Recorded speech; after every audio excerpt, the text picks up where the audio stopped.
Atzchem. We all know, it goes without saying, that the Torah is the blueprint for our life. That anytime we're struggling, any time of difficulty, we look into the Torah, and there's a clear guide how to proceed. In yesterday's parasha, the Ramban introduces the parasha, and he explains three fundamental principles. First, he explains that Vayishlach was written to show us that Hashem saved his Eved, his servant, and redeemed him from someone that was seemingly larger and more powerful than him. That Hashem saved Yaakov from Esav, who seemingly had a larger army and a much more vigorous and scary nation and group of men with him.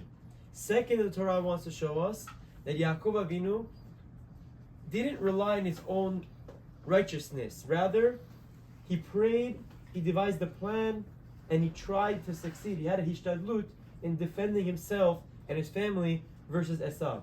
But third, the Ramban explains that there was also a remez, a hint for all of future generations. Why? Because what did Yaakov do? Just to recap in the first few aliyot. Yesterday we see that Yaakov did three things in preparation for his meeting with his brother Esav. First, he offered peace. He tried to make peace. He sent the malachim. He sent gifts. I don't like using the word appeasement, but he tried to make peace. And second, understanding that might not have worked, he prepared for war. He split his camp into two. He stood in the front. He would have taken the blow, and it would let his family escape. And third, and arguably most important, he also prayed. He prayed to Hashem, save me from my brother, from Esav. And he turned to tefillah in times of distress. And I think this is what Yaakov Avinu, what the Torah is teaching us for generations to come. Baruch Hashem, currently, we can be proud that our Medinat Yisrael, our state of Israel, is clearly following this blueprint. We prepared for war. We first and foremost always offer peace, whether we like it or not politically. That's the first thing our nation always does. Offer peace. Understanding that the enemy doesn't necessarily want us to live and they won't accept peace, we prepare for war. We have the best army, the best air force, the best Merkava tanks, generally the best intelligence. Sometimes Hashem decides when he wants us to succeed or not. And third and most important, we have tefillah.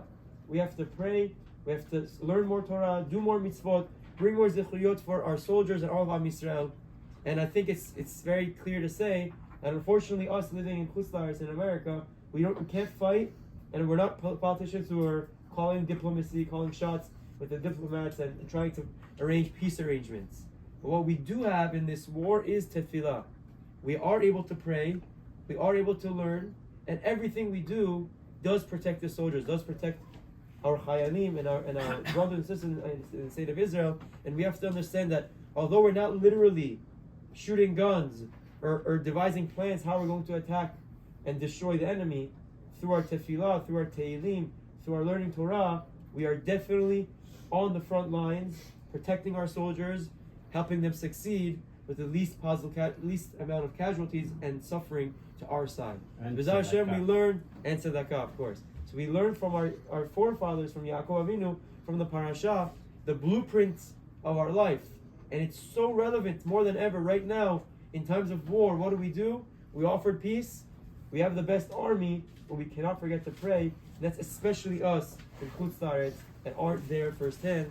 We have to continue our tefillot, continue our chesed, continue our Torah until we hear only good news and until we destroy the enemy. Have a wonderful week. Shalom.